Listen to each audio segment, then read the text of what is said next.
Chrissy and I, we are trying to make sure that we do not miss an episode while I am in Japan. I don't know. I'll be honest. I'm not sure if it's gonna work. You don't think you and Sam can do a little short story? Maybe we can. Well, okay, we can take all this part out too. So Josh's family's coming in Friday Hmm. for a full week. So I guess after then Yeah, we could. Yeah. So I guess maybe there's more time than I thought. you just gotta do it the week of the 7th. Yeah. Okay. So yeah, maybe we have time. Yeah, I don't know. I don't know. We'll see. we haven't missed an episode in almost a year. We're streaking. I don't want to We need a miss. break. Oh. It's two ways to look at that. All right. Well, dear listener, maybe we'll take a break. Maybe we won't miss. We don't know. Well, I'll try my best. I guess I do have more time than I thought. Yeah. So, Yeah. We are going to be breaking up the last part of The Little Prince into two episodes. You might think that's impossible, but we say otherwise. I know. You might have been surprised you're already breaking it up into two episodes. I know. And our last episode was like over an hour long. I know. We got a lot to say. There's a lot of meat on this bone. I said that Hmm. last time. I say it again. And I started doing Antoine's background, the full author Oh. recap. It took me an hour. Oh, wow. Really? There's That's a so lot. much going on. Okay. So That's a we're ton. gonna, I think we just jump right into it. Start with the recap. We're gonna try to get to chapter 21 in this first session, and then we're gonna record right after. Dear listener, you won't hear us until 2 weeks from now for the second part. And then we'll do chapters 21 to the end for the Okay. third and final conclusion. That sounds good to me. All right, let's do it.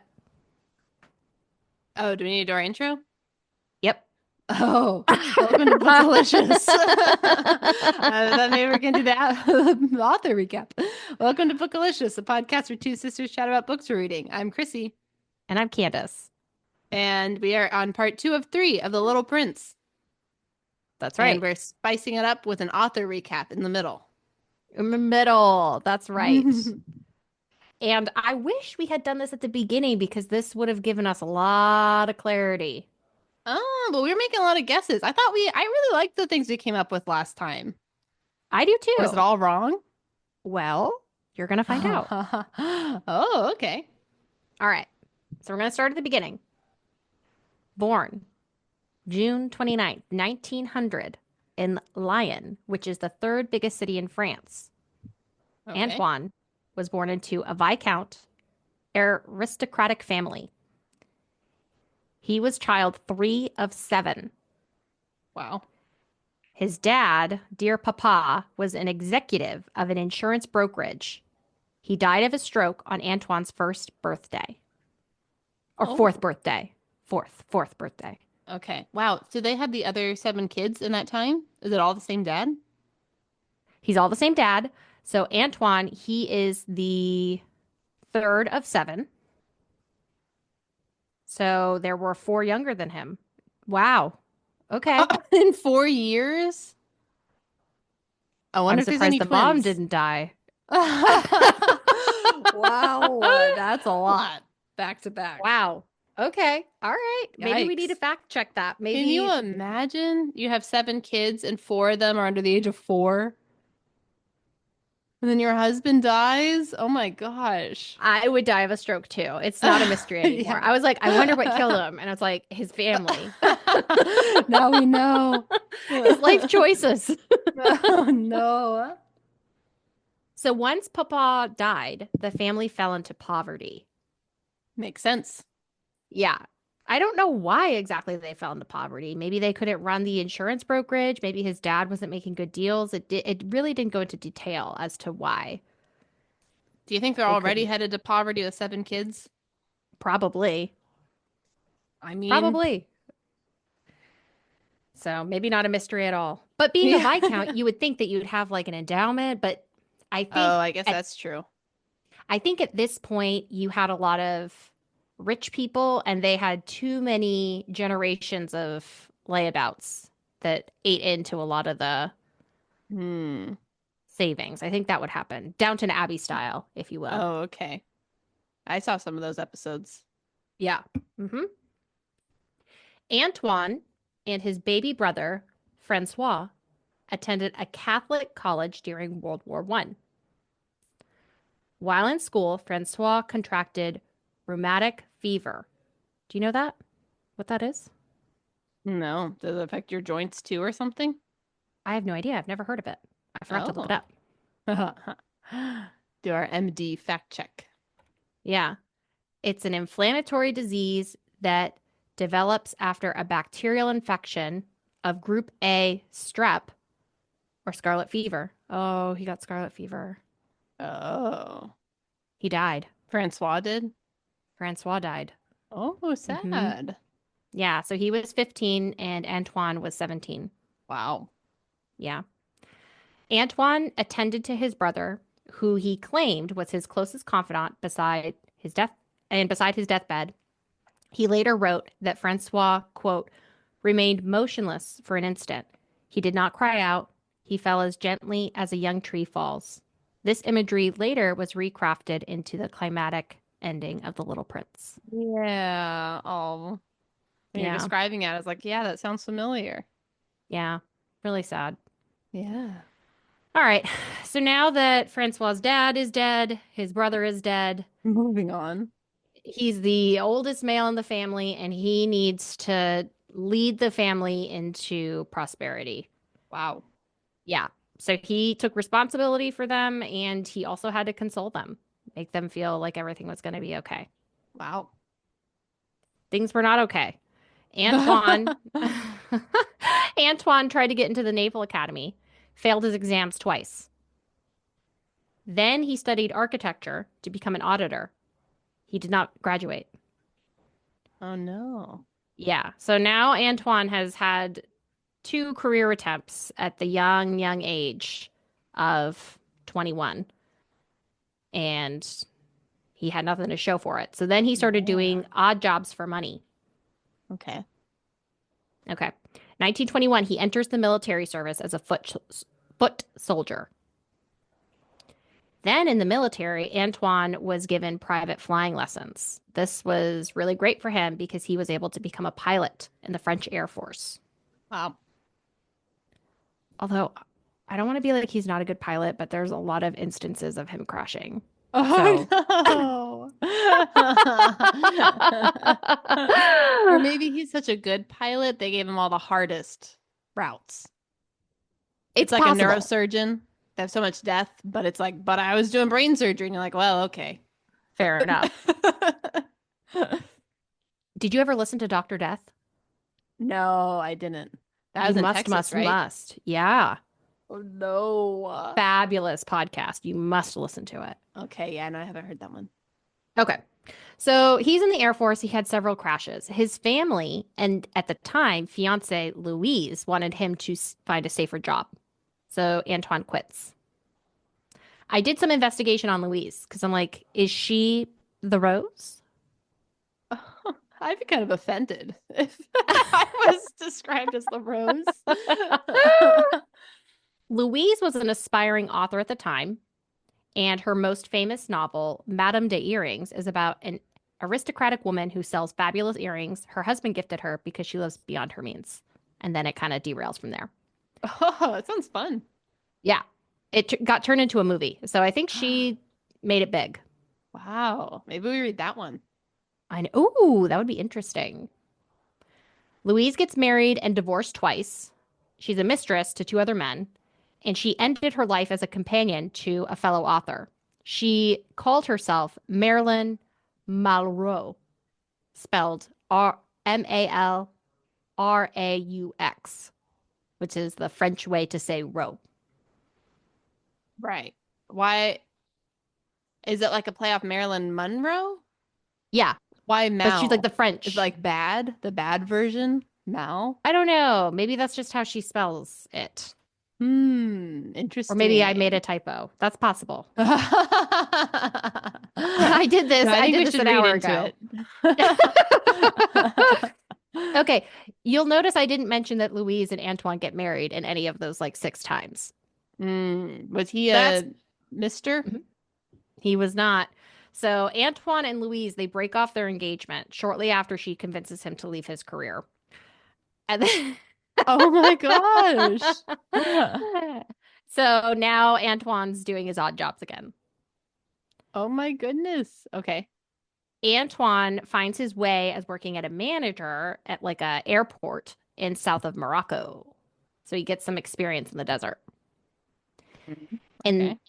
the late 1920s, he starts working as a negotiator for the safe release of downed flyers taken hostage by Saharan tribes. So he's working for like the country of France, and when a pilot goes down, he would do negotiations to try to get people out safely. Oh, And okay. he That's cool. he was awarded for his abilities to get people home from Wow. France. Yep. In 1929, he moves to Argentina and he's managing an airline there. 1931, he publishes his first book, Night Flight, and he establishes himself as a rising star in the literary world. And this book was highly influenced by his experience as a mail pilot and an airport director. Very cool. Okay, this is where it gets important. He married this is per Wikipedia, once divorced, once widow, Salvadorian writer and artist. What Quite the an title. intro. Yeah. Cons- Consuelo. Keeps going. Yeah. Consuelo and Antoine have a very tumultuous marriage. He leaves, he comes back, he leaves, he comes back. He sees her as both his muse and his source of angst. Oh my gosh. Maybe she's the Mm, rose. she is the rose. Oh, really? Yes. Yes. Interesting. Huh. hmm The relationship was described as rocky, with both Antoine and Consuela having many affairs. Ooh. Antoine ends up having a long-term affair with Nellie de Vogue. The affair of Nellie causes Consuela extreme distress. Nellie would travel with Antoine on all of his travels. Oh. Yeah. I felt bad for her, and then I saw she also had affairs, and I'm like, it sounds like it's just a bad Yeah. relationship. Oh man. When Antoine disappears, Nellie his mistress, wrote a book dedicated to Antoine in 1949. Oh, yikes. Nellie really loved Antoine. Oh man. That's tough. Not to be outdone, Consuelo wrote a memoir of their life together in 1944. So 5 years before Nellie got hers published, Consuelo was already writing a memoir about her and Antoine. Guess what she called it? My life sucks. My life as a rose. Every rose Yes. has its thorn. Oh, really? The Tale of the Rose. Oh. Mm-hmm. Oh, wow. Wait, okay. So is it confirmed that he wrote her as the rose? Could it have been Nellie Yes. was the rose and Consuela said, no, it was me? So I have some evidence to think that Okay. it is Consuela. Okay. All right. So even though Consuela wrote it in 1944, she didn't publish it, and then she passes away, and one of her heirs finds it, and it gets published in Oh. 1979. Oh, wow. Okay. Consuela suffers from asthma and is likely the inspiration for the rose. Oh, that's really interesting. Mm-hmm. Hmm. Because she's like, Yeah. That's so mm-hmm. funny because whenever the rose coughs, it's to like cover up something. It's not because she has health issues, it's because she's trying to like avoid embarrassment. Well, and it also kind of makes sense that Consuela, I feel like, is the rose because it just seemed like neither one of them could quit each other. Yeah. He leaves. He leaves, he comes back, he leaves, he comes back, and it's like even though their relationship probably made both of their lives worse, Yeah. He couldn't they help but get couldn't back. they couldn't help it. Interesting. Yeah. Wow. Okay, that's totally different. I Changes know. things. Antoine lives in North America for 27 months, and then he joins the American military to fight with the Allies for World War II. And we talked about this last time a little bit. So he was 43 at the time, and he was slotted to be promoted into this position, some special position, even though he was 8 years over the age limit for pilots. He was able to do it because he received a exception from then President Dwight Eisenhower. Oh, cool. I know. Antoine was trained on new planes, which had new gizmos. Because the planes he did, I mean, I guess you had to like pedal with your feet. Now they have like now they have all these new gizmos. And he said, you're not really a pilot, you're more of an accountant because of all the numbers. That the old planes had? The new planes. He's like, the new planes, you're like an accountant. You're just looking at the I numbers. see. You're Oh, not flying. interesting. But I don't know if he was trained enough because one of his planes had engine failure and he crashed it. Oh my gosh. Well, I mean, he got hired for this job even with all of his history of crashes. Maybe everyone was crashing at that time. Yeah. Maybe that was just Yeah, the way it possible. was. Yeah. Yeah. Couldn't pedal hard enough. Antoine seemed to have a really big ego. One time he was flying and he wanted to finish a book. So he didn't land his plane for an extra hour while he circled the What? airport.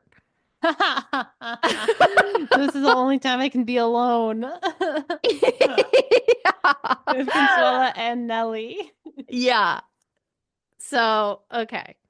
I saw that and I was like, ooh, I'm seeing some ego here. Yeah. Fascinating.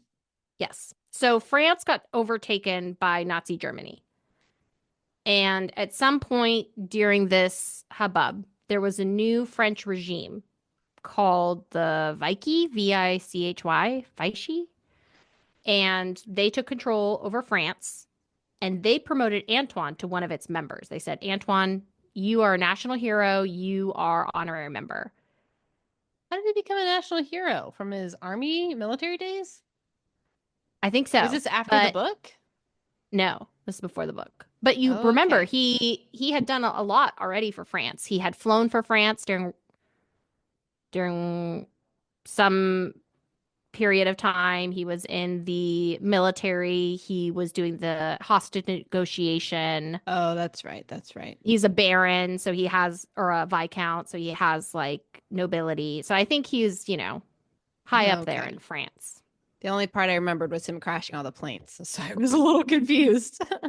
Well, that was the part I found most interesting. So most people would be honored if the government was like, you are an honorary member. But Antoine was actually dismayed.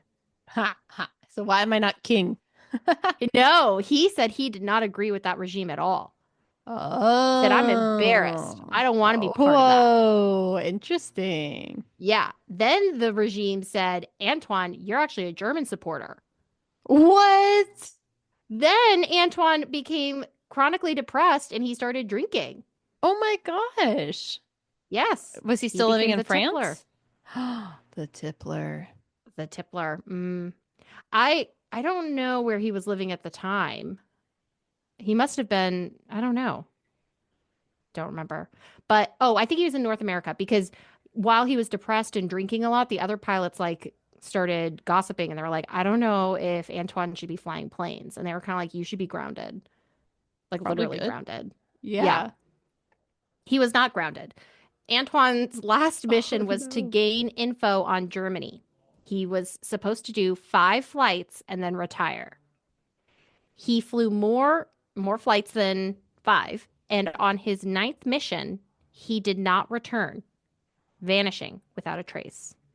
Whoa. Mm-hmm. So that was in 1945, I think. Okay.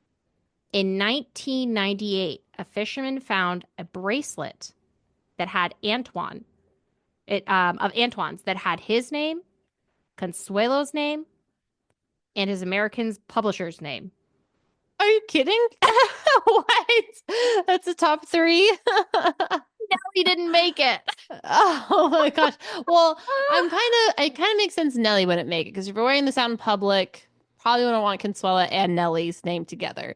But your publisher, maybe the publisher made it for him. I could see that. I saw that was strange too. I was like, why is that there? Maybe that was his crowning achievement, being a published author. Yeah, maybe. Okay. So, where this bracelet was found was very far away from where Antoine's mission was supposed to be, suggesting that the plane might not have actually been shot down. What? Well, could it have gone in the water? Like, did he find it? I guess he found it on the ground 50 years later? They found it, I guess, like because it sinks. I don't know. He was a Because, like, if we're fisherman. in the water, it would float around, right? I I don't don't know. know. So, I mean, so it's possible. It's possible. But people are thinking maybe he was a deserter. Maybe he was reading his book for another Oh. hour, doing Oh some my circles, ran God. out of fuel. Who knows? I think that's the most likely option. Hmm. Hmm. They would find other later on, they would investigate where they found the bracelet, and then they found several pieces of the ship.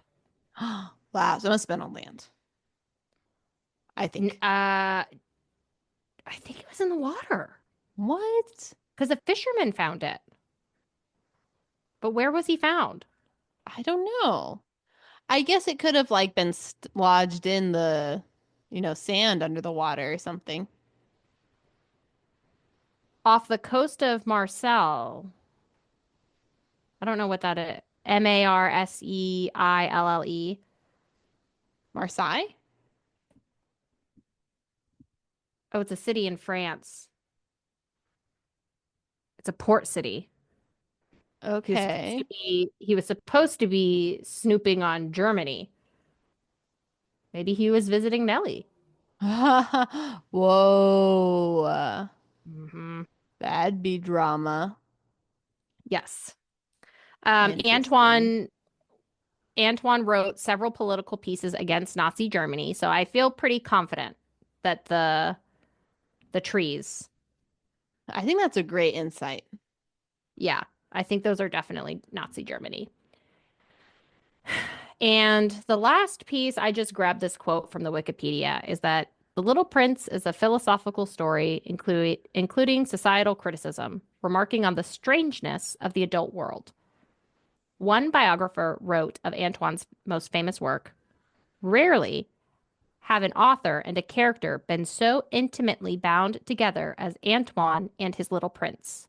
And remarking of their dual fates, the two remain tangled together, twin innocents who fell from the sky. Was he twin innocence? I don't think Maybe so. he was very But whimsical.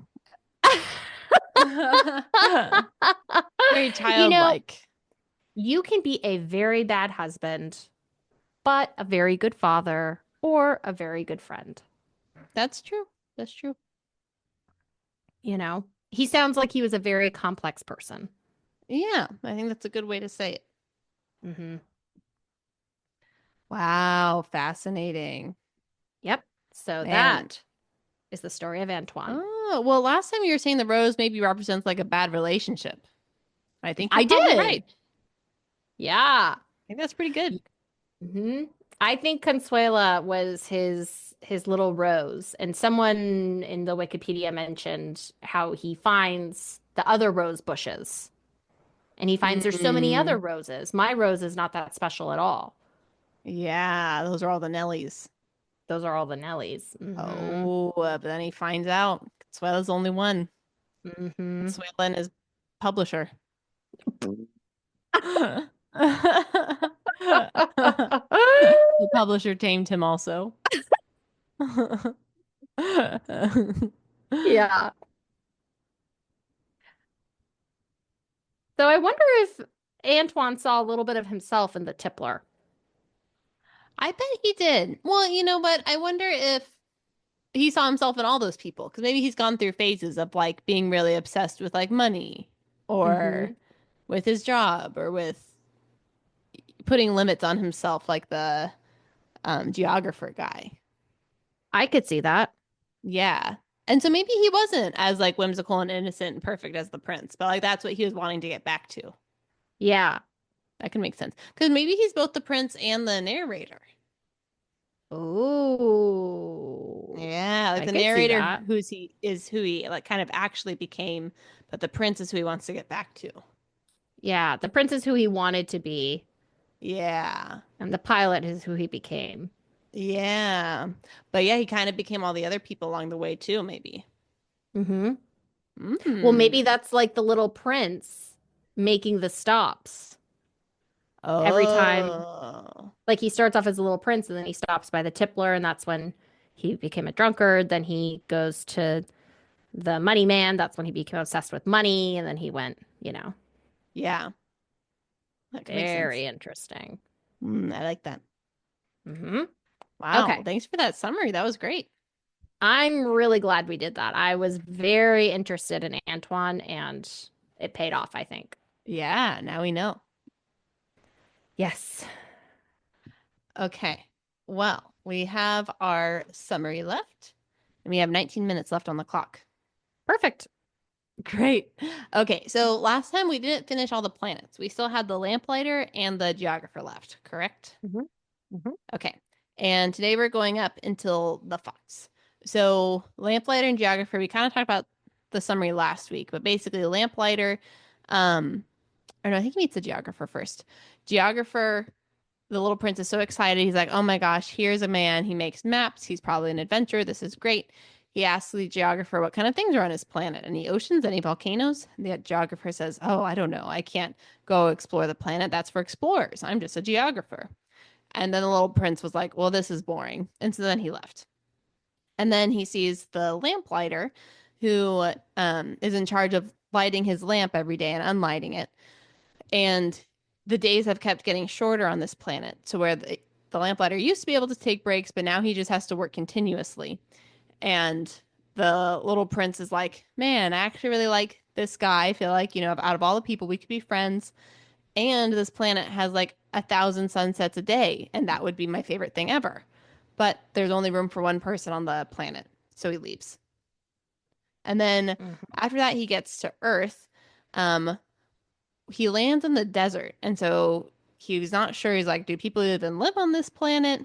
But eventually, he meets a few other characters. The first ones are is this rose bush, where he sees all these flowers that look just like his flower, and he says, Hmm. "Wait a second, my flower said she was special, and there's no other flower like her in all the world. But here's 1,000 other flowers," and so he gets really disappointed at first. But then he meets the fox, and the fox, um, they start talking. The fox wants a friend. The prince says, okay, sure, I'll be your friend. But the fox says, no, you must tame me first. And so then they go through this whole like taming process where the prince and the fox get to know each other until at Chrissy, the what? we stop at meeting the fox. Oh, we're not going through the fox. Yeah, that makes sense. Yeah, let's stop Are at we the going through the fox. fox? No, I have no idea. Let's stop at the fox. I bet that's enough. Yeah. Yeah. Okay. We have 16 minutes left. All right. Great. Okay. So let's just kind of go through the characters again.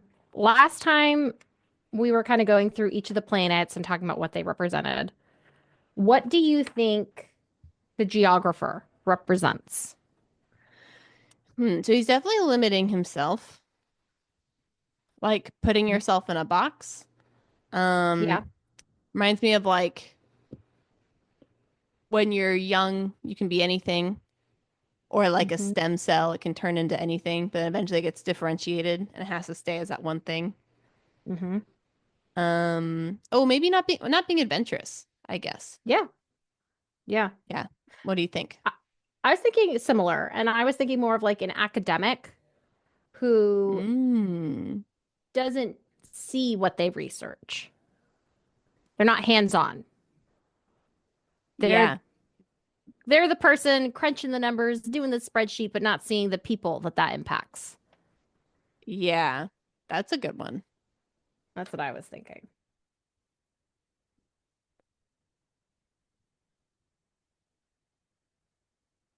And it's interesting because you see the prince and like every now and again he thinks about his rose and he's like, "Oh man, the rose, like I left her there defenseless."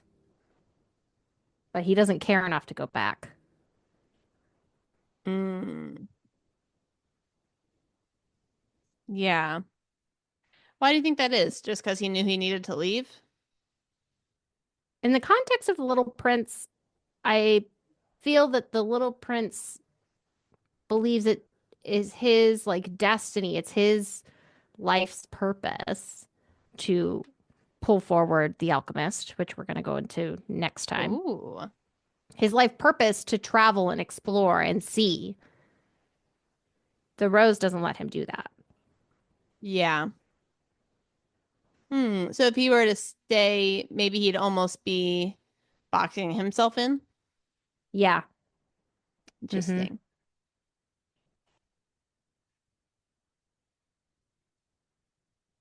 Yeah, I could see that. What did you think about the light person, the lamplighter? Um, I really like the lamplighter. It made me think about work again, which we kind of talked Hmm. about last week a little bit, but like how the world changes, but your work expectations maybe don't change. Oh,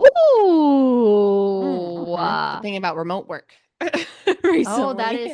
that is so good. Oh, thanks, thanks. But I feel like it's kind of like, this book, every time you read it, it's something different. And like because of what's going on in our world and like remote work, like that being such a hot topic now, it's like that's how I read it as. But like that's probably not, I don't know if that's what he meant, but probably 10 years ago I wouldn't have thought that. What do you mean specifically with remote work? Well, so and it's not just remote work, but just thinking about like um places that are going back in person when it's like remote work actually is just working fine. And like actually it's better for a lot of people's lives to be able to work from home. But Hmm. it's like we're not going to change the rules. Like these are the rules kind of thing. Yeah, And yeah. so it's like the world's changing. The sun is rising 55 times a day. Like it's unsustainable to keep up with that. But they're like, well, you still got to do it. Yes, So, yes. I'm surprised you thought of remote work. I mean, that's obviously a mhm. passion project of mine. I'm also interested in remote work. I think that sounds great. Yeah, we're remote girlies up in here. I took it a little bit more literal because I was still in a place of Nazis and World War II. Okay. I was thinking of it more as following instructions blindly. Oh, So, interesting. yeah, Yeah. Nazi Germany, you had a lot of participants who were doing things that they did not believe made sense or they thought was strange, but Yeah. they did it because they were asked to. Oh, yeah. I think that's a really good connection. Well, what's Hmm. also interesting with that is that the prince says there's only room for one on the planet. So then it makes you think, who's Mm, giving the orders? Like, this is a person who's really removed from the situation. And yeah, so it's like, who even is the lamplighter talking to? yeah. Or, so I don't know. So I don't know Well, if that's kind of similar. my second thought was a self-inflicted prison. Oh, yeah. Yeah, I could see that. Mm. Like Say more. I found myself in self-inflicted prisons. I signed myself up for too many things, Mm-hmm. and I'm a prisoner to my obligations. Even though individually these are things that I like to do, but there's so Right. many of them, I've become a prisoner, and I feel like I can't get out because I'm the one who agreed to it. Yeah. I think that's great. Actually, I think out of all of them, I feel like on the theme of um not what is it? Faults that adults have. I feel Hmm. like the self-imprisonment is the biggest one that would Yeah. describe this. Because the prince offers him a solution. He's like, well, if you just walk on the planet, you'll always see the sun. So then you won't have to light your lamp. And then he goes, but I love to sleep. I can't do that. And it's like he's not sleeping anyway because he's Yeah. lighting his lamp. So yeah, I like that a lot. Hmm. What's I like your self-imprisonment. what's your prison? What's your current prison? Hmm. Um, I feel like in the past it's been signing up for too many things. Um, I think in general my prison tends to be avoiding things. Like I'll avoid things because I don't want to do Mm-hmm. them. But then like they keep stacking up and I just want to avoid it even more. So it's Mm-hmm. like the way out is to just do it. But my Mm-hmm. tendency is to just avoid it. Yes. So Yes. yeah. Yeah.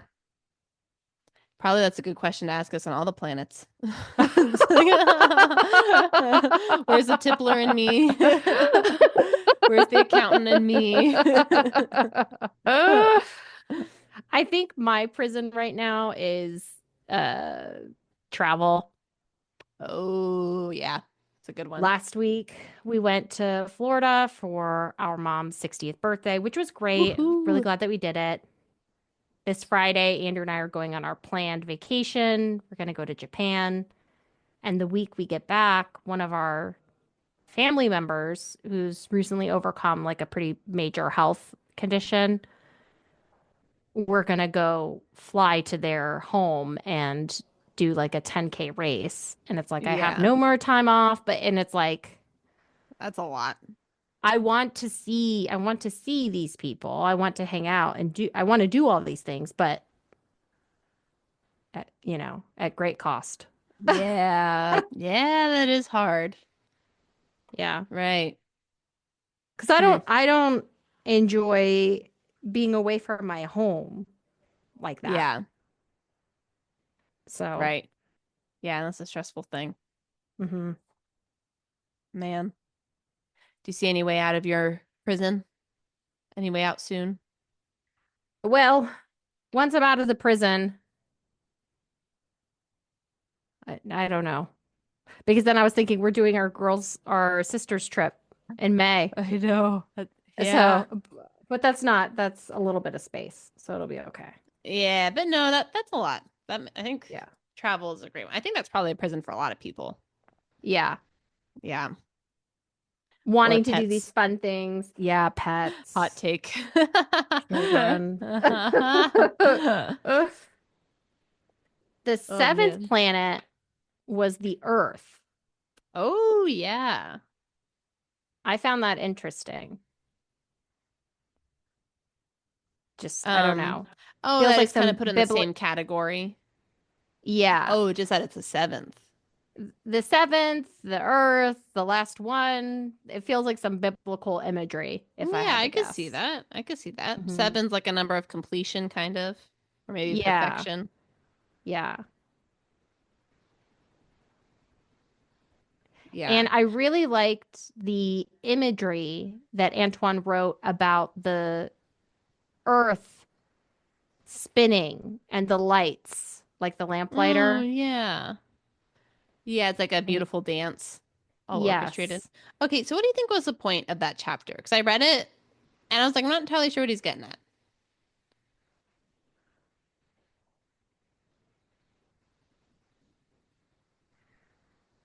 I think it's the last sentence that's probably what he's getting at. And he says, only the man who was in charge of the single lamp at the North Pole and his colleague who was responsible for the South Pole.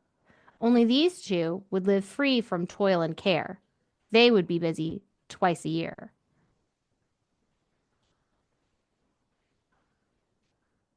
So I feel like he's saying that, like, starting the day, turning on the lamps, that's like work. So every day these people get up and they have to do the job, but I don't know. Yeah. I don't either. I had a thought when you were just talking about it, though, is that like maybe part of it is all these people are working together in like this beautiful dance, but they don't even realize it. So it's kind of like when you see Mm, the Earth from the outside, you're like, wow, look at this cohesive planet where everyone works together to help it run.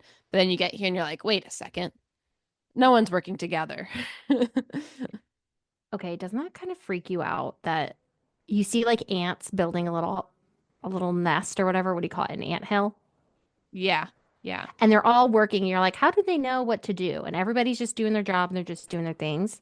And you're like, Hmm. that's so crazy. And then you just keep walking about your life as your Amazon package shows up at your door and your electricity turns on. I And it's like know. people Like, aren't communicate. Like I'm not communicating with all of these people to tell them to ask them to do these things. yeah. It just kind of happens. Yeah. That's true. We got computers to do the signaling work. doing the signaling. Yeah. Yeah. That's a good point. I mean, that's true. And in a lot of ways, we do all work together. It's Hmm. like the Bee movie. Do you remember that opening scene? I don't remember the opening scene. I I remember think the movie. it's one of the early scenes, but he's like, "Oh, it's so boring here. It's like nothing's going on." But then it pans out and it's like a million cars are all going, but the traffic patterns are like crazy and they're like doing circles. Yes, exactly. Okay. Um, he goes on. Oh, he meets a snake first. Sorry. I was a Oh, little out of yeah. order on this whole thing. Um, Summarize the snake part. okie dokie. So Little Prince is wandering around in the desert. He lands in the Sahara, meets the snake. Snake says, "This is the Earth." People Prince says, "Where are all the people?" And the snake says, "Well, the Earth is very large. They're not right here." Um, and then and then I guess this is kind of interesting. The the prince and the snake have a really interesting conversation where I'll just read it. The prince says, "Where are the people? It is lonely in the desert. It is also lonely among people," the snake said. "You're a funny animal. You're no thicker than a finger." The snake says, "But I am more powerful than the finger of a king. I can carry you farther than any ship could take you. Whomever I touch, I send back to the earth from whence they came. But you are innocent and true, and you come from a star. You move me to pity. You are so weak on this earth made of granite. I can help you some day if you grow too homesick for your own planet. I can." Then the prince says, "Oh, I understand you very well. Why do you speak in riddles?" And the snake says, "Because I solved them all." Anyways, just an interesting conversation, but it comes up later about how the prince ends up back home. Air quotes. Haha. So, home. Uh, so here again, I feel like is more biblical imagery. I was getting some of that too. Yeah, what were you thinking? Well, you have this talking snake, and I wrote on like the next little chapter where it seems like the snake is being helpful, but I'm like, snakes usually represent sin or deceit. I was confused by that too. I had the same thought. Because, yeah, the snake keeps coming up and he seems to be, yeah, like a word of wisdom almost, like of advice. But I thought the same thing about the fox too, because foxes are also normally deceitful. Hmm. But yeah, I don't know. I don't know what to make of that. So was Well, the prince bamboozled or is the snake actually a good character? I'm thinking the prince was bamboozled because Oh. the snake says, even what you read, where he said, "Whomever I touch, I send back to the earth from whence they came." He kills them. Mm, that's a good point. Interesting. I didn't think about that. Is the snake Nelly? Ooh, I don't Ah. know. Who would the snake be? I could see snake being addiction. Mm. Yeah, easy way out or like the way out. Just something that feels like it's a friend but turns into a foe. Yeah. Yeah, I could see that. The Antoine in the author recap, he was also known to have like bouts of depression. I could see the snake representing depression. Oh, I could definitely see that. So I don't know. But I thought that was interesting. So you have the seven planets, the snake. Like, okay, interesting. Yeah, I don't fully know what to make of all that. I don't either.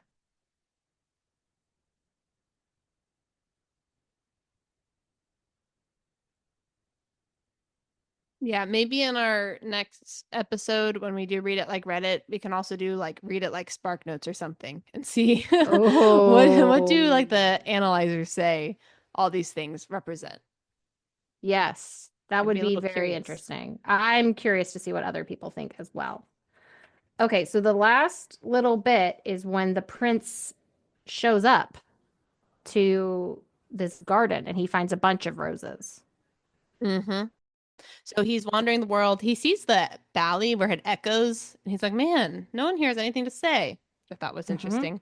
And then yeah, then he runs into this garden, and uh, he said he sees the flowers, and he says, "Who are you?" "We are roses," the roses said, and he was overcome with sadness. His flower had told him that she was the only one of her kind in all the universe, and here were 5,000 of them, all alike, in one single garden. And so then Hmm. he keeps reflecting on this and basically just gets really sad. At the chapter ends with him laying down in the grass and crying. So he kind of feels like he's been bamboozled by his rose. His whole life has been a lie. Yeah, he says, I thought I was rich with a flower that was unique in all the world. All I had was a common rose. That Aw. doesn't make me a very great prince. So I think he's becoming completely disenchanted by his Yeah, rose. right. And I could see in a toxic relationship where, I mean, probably both partners, both of them seemed very toxic to one another, that they would say, like, oh, this is like really special, or like, you're like the one person for me. I think people Uh, who believe in like the one true love type of thing can fall victim to that, where you think this is the best. So you just stick with it, even if all the signs point to not the best. that's interesting. Hmm. I kind of thought Okay. of it as a different way too. Of like, my note here for that line that you read was comparison is the thief of joy. Because he was so Mm, happy. I mean, honestly, the relationship wasn't great. But before this moment, he was very happy with his rose. But when he started looking at all the other roses, then he was like, this rose is nothing, you know? yes. That is a great point too. Yeah. And like, that's super true, especially in adulthood too, where it's like, Yeah. you're only poor because you keep comparing yourself to people who are richer than you. You know, sometimes you're actually poor, but I mean, sometimes you're poor, poor. You don't need a comparison to figure that one that's out. true. Yeah. But with the roses, I think that's interesting in the context of extramarital affairs. Yeah. If he wasn't comparing Mm, Consuelo to Nellie, yeah. would he have done that? I don't That's know. interesting.